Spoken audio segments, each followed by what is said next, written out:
Environmental compliance is obviously not an easy task, but I will give you a couple of examples at least.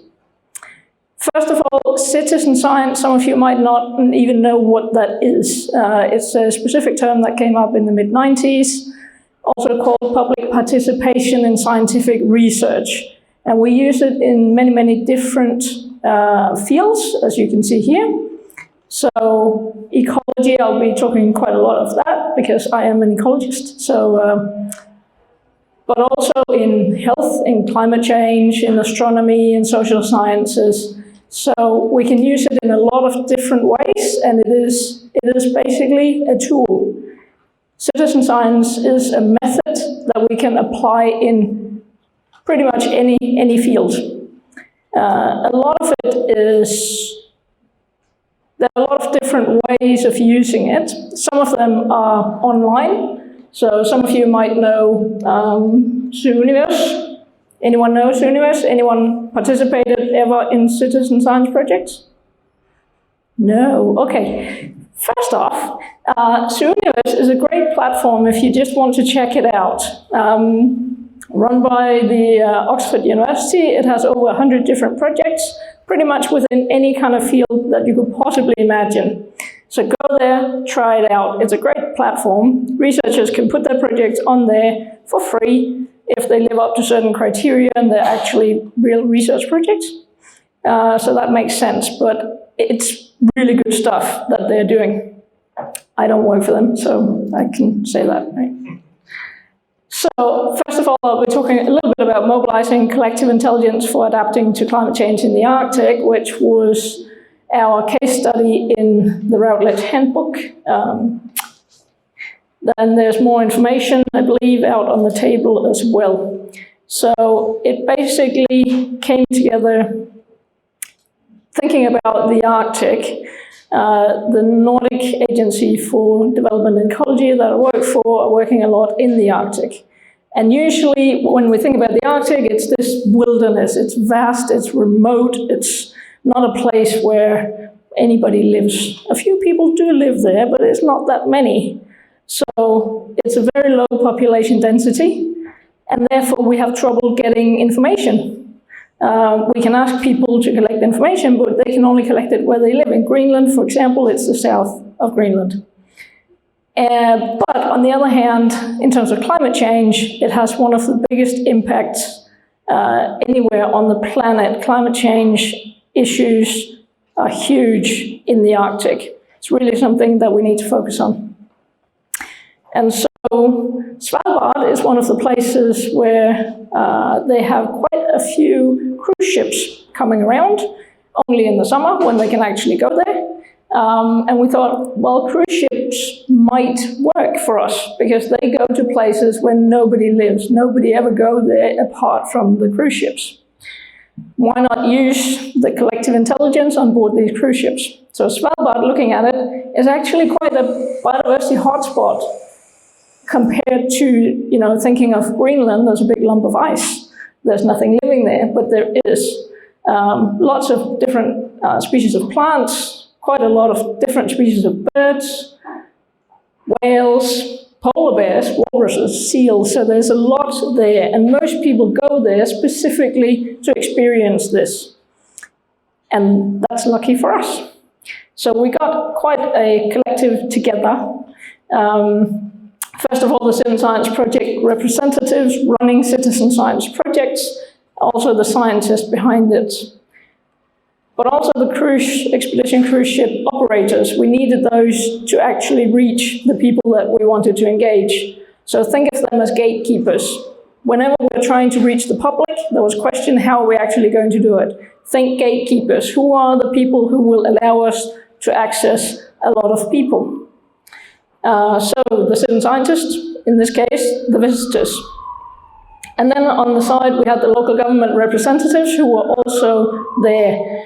This started as part of an actually EU-funded Intaros project, research project. And the local government representatives were in the first workshop in 2019. They were interested. They're like, this could work. This is interesting. And it was decided to test out 4 different citizen science programs. eBird, I don't know, any birders in here? Yeah, no? Okay, so I can see they're the slightly tossers, running around with the binoculars. But the database, the eBird database, is one of the biggest ones we have in ecology. So they are really contributing loads. We would be nowhere without them. We'll get back to the birders. There's Happy Whale. People like to look at whales, right? And then SekiDisk is about plankton. How deep can you actually lower this white platform into the water, which is a little bit more, really. And then Globe Observer is run by NASA. NASA, they're running some of the biggest citizen science programs in the world. Pretty impressive. And that one specifically was looking at clouds. The data collection was quite extensive. Of course, there are naturalist guides on all of these cruises, and they were encouraging people to participate. A lot of the people going there are already birders. So a lot of birders, for 705 checklists, which means it's a long time. So they've been monitoring for whole days. 141 observations from the whales, which is not only whales, but also any other mammals, so seals and polar bears. Only 11 observations of clouds. I don't know. I would probably choose the other 2 as well if I had to choose. And then only 1 of these SekiDisk. So we really need to think about what is it that people want to spend their time on. And that goes for everything that we ask them to participate in. Why should they do it? Anyway, we ended up with a lot of data. That went to the scientists. Scientists were happy because that's what they wanted. Trouble was that it didn't really go to the policymakers. They had been at that first workshop, but all of those citizen science programs are global programs. They are not specifically linked to the Arctic. Therefore, they did not have the connections to the policymakers locally. So we really need to carefully think about how do we make those connections. And most of the scientists, they were also international scientists. They were not based in the Arctic, and they were not particularly possibly interested. And also they did not communicate to the policymakers, which means that basically the policymakers couldn't do anything to safeguard the Arctic, climate change or biodiversity.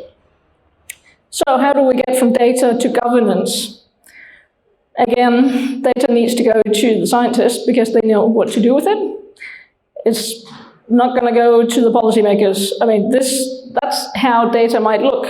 You look at that, and even I'm kind of going, I don't know about that. So we need to somehow translate it. Some of the scientists, researchers are getting better. We are getting better. We're not great at it, but we're trying to learn. But we needed, in this case, the Svalbard Social Science Initiative. That was set up on the back of this, realizing that there is a problem here. The communication is not there. We might want all of this data to go to policymakers, but it's not.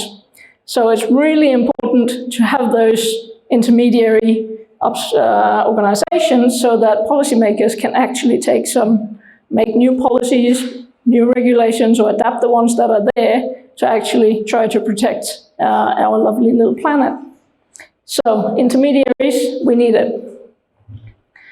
So we also need careful consideration of participant motivation, interests. We just showed that. Some things they just don't buy into. And this is not only for this area, it's for anything. And especially also the usefulness for policy and natural resource management and environmental compliance. Because one thing is that the scientists are interested in getting a lot of data, but if they don't know what policymakers need, how is that going to link to environmental compliance? They collect a lot of data, they write their publications, but on the other hand, policymakers are going, we can't use that because that doesn't tell us anything about how we can assess how these policies are being implemented. So, effectiveness in generating management interventions, this is one example. It is from the Philippines, but it's actually a really good example. So what they did here, So here we have locally based methods, and then we have the conventional scientific methods. So top one, total number of interventions. A lot more interventions were there when we used locally based methods. So again, it needs to be locally based. Again, a lot of the scientific methods, scientists flew in, were there for a couple of weeks, got their data, and then left. It doesn't work. It just doesn't work. We can see it. So interventions addressing locals are the black ones, outsiders, or both. But in all cases, locally based methods are so much more efficient than scientist-based methods. So local participation really boosts action. Another one, decision-making from published monitoring systems. Locally based, this is the scale, spatial scale, household, village, district, that's really local. And we have the regional, national, and international. And we see locally based monitoring works at the local level, which kind of makes sense. Limited local involvement, it can come up higher on the scale, and then scientists executed monitoring up here. Regional, national, international. It makes sense. If we look at it in terms of time, how long time does it take? Actually, locally based things take less than a year. Because if it's in the household or in the village, you can have a meeting, you can change things, and it happens right away. Whereas if you need to collect it and it's the scientist, it takes a long time. They need to data crunch, they need to publish papers and all the reviews, and it takes a long time. And in ecology, average is about 7 years from data collection to publication, which is slightly scary in the time frames. We'll get back to that. So decision, sometimes 9 to 27 years. Sorry, we can't wait for that. You know, we really can't. And if we put it all together, then we have nice little locally based monitoring here. Scientists executed monitoring, we have the time it takes, and we have the scale that we need. And we're going to get back to the Kunming-Montreal agreement as well, that was just signed in December. There we have a 2030 target. That's in 7 years. We don't have 27 years to wait for the scientists to get around to publishing and doing something and for it to reach policymakers. We just don't have the time. So we need to look at how can we get these locally based monitoring methods to come up here and play a role at the national and international scale. And this might look like it's only a few different types, but actually there are lots and lots of different methods that can be used of monitoring programs. So this one is a scale going from scientist-executed monitoring all the way up to autonomous local monitoring, and then collaborative in between. So as you can see, there are lots and lots of different ways of doing it, just like scientists have lots of different ways of using monitoring in their work. So it's not to say there's only one way of doing this. There really is not. But we do need policymakers to reach out and go, we need help with this, because we probably have the answer. We have methods, or we can work up new methods. That's the brilliance of it. Specifically EU-based, international conservation policy delivers benefits for birds in Europe. So this is about the birds directive. And that was in 1979, so it's been around for quite a while. And what they did was look at the EU 15, so the first 15 countries in EU, because 1979 is a while ago, so to make sure that they were covering the ones where it was covered. So the first 20 years, so basically it was only implemented in 79, so 10 years. And we can see here the EU 15 and the non-EU 15, so all the other European countries. One means that it's status quo, it's just whatever it is. So we see that it's a negative here on a lot of birds are specified in the Annex 1, so they're protected under certain legislation, and so on and so on. But basically we're concerned about them, and they're doing worse. Less than one is worse. So that's not good, but they're not doing quite as bad as outside the EU 15, which means that it has an effect, but the effect is not There is an effect, it's good, but this is 10 years of effect. But in the next 10 years, we see that it's really having a huge impact. And we've seen it with other legislation as well. It takes 10 years for it to really get going. And again, it's the time scale we have there. It's crucial that we get on it now. So what they're saying is that the Birds Directive has broad benefits, but they had to analyze the data after, which means that they were scratching their heads trying to work out how are we going to analyze it so that it shows something about this Birds Directive. So it had not been thought into the policy of how are we going to assess this? How are we going to evaluate if this works? Which makes it much, much harder. And so how do we know? Mainly thanks to volunteer collective intelligence. It's those birders, they might be slightly loopy, but they do great stuff.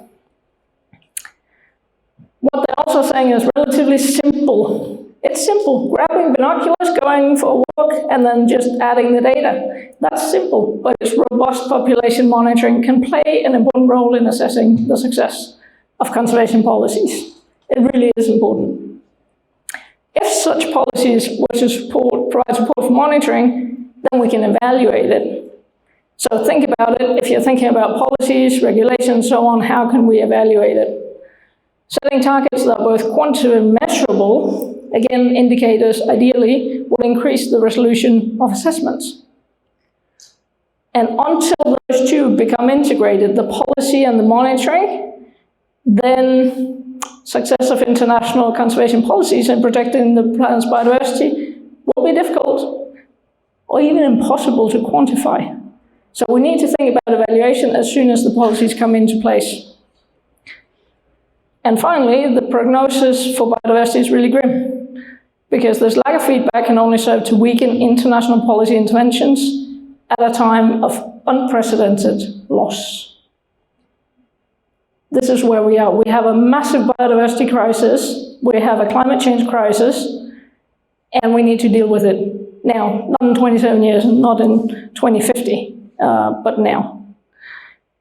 Donald and colleagues came up with this in 2007. That's already 16 years ago. And not a whole lot has happened since then. Published in Nature, it's great science, it's great stuff, but a publication in Science does not reach policymakers necessarily. So how do we make that link from scientists' data to the policymakers? We need to collaborate a lot more. Hopefully, to go to something more positive, the post-2020 Global Biodiversity Framework, which led to the Kunming-Montreal Global Biodiversity Framework Agreement December last year. Fantastic, EU and 195 countries signed it, going, this is landmark thing, landmark agreement, we can do this. And in it, it actually invited parties and relevant organizations to support community-based monitoring and information systems and citizen science and their contributions to the implementation of the monitoring. Colleagues of mine went, okay, so how is that going to work? Well, they analyzed them. At that time, I'm saying post-2020 because it's the 291 indicators that were available last year in July. There are now 358 indicators in the agreement, so a bit more. And that is looking a lot better on my screen than it is up there. I do apologize for that. That is really rubbish. Anyway, so these blue ones, this data gathering out here and data analysis up here, they have been analyzing how many of the headline indicators and component indicators and complementary indicators that citizens can actually help monitor. And in total, this is 45%. It's not happening currently, but they could. 45% of all these indicators. The first report is due in 2026. I'm happy I'm not writing that because we're nowhere near monitoring all these things that we need to report on. But if we could do it together, we might have a chance. So scientist monitoring, 55% have to be monitored by scientists. It might be specialist equipment, or it might be really complicated analysis, something else. But we do have 45% that could be monitored by local communities. This is amazing, this is great.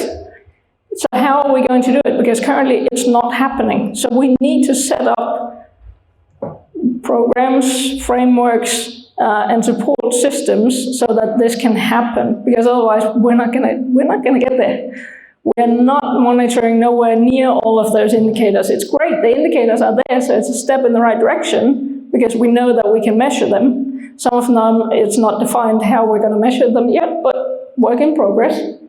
But we can get there, but only if we collaborate. Finally, there's an international community of practice who would love to help with all of this. In citizen science, we do have the Citizen Science Global Partnership, which is basically all the regional associations, including the European Citizen Science Association. And I'm on the board of the Citizen Science Association as well. So do contact us, do get in touch, because we're here to help. And it's not only researchers, it's NGOs, it's civil society, it's a lot of different actors in these different ones. We also have a lot of national networks, at least 17 that I know of in Europe, and we also have a working group. So we're really closely connected. And we can act on things quite fast.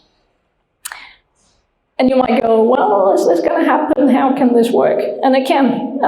This is an example. UNESCO recommendation on open science came into force a couple of years ago, where UNESCO said open science is a great thing. And brilliantly for us, they actually included citizen and participatory sciences under open engagement of societal actors.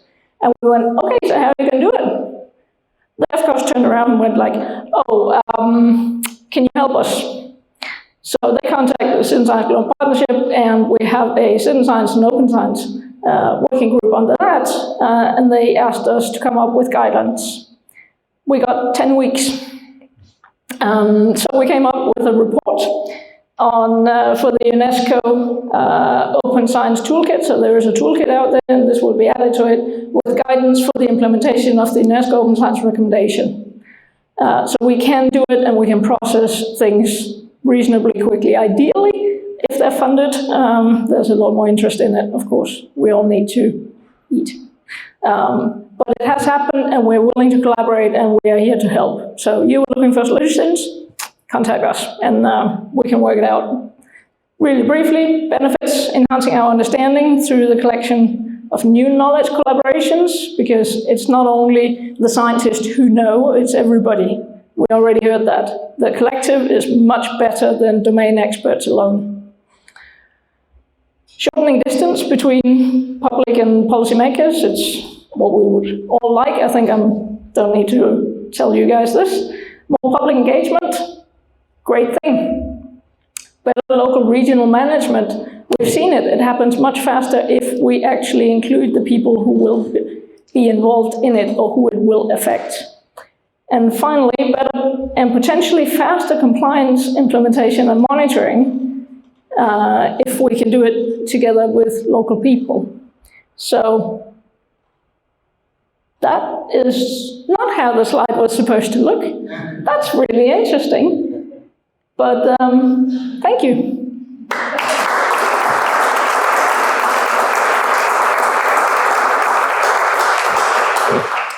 I thought this was you on a monitoring project, and then I think you should say... Yeah, it is. It is. Yeah. Questions for Gitte?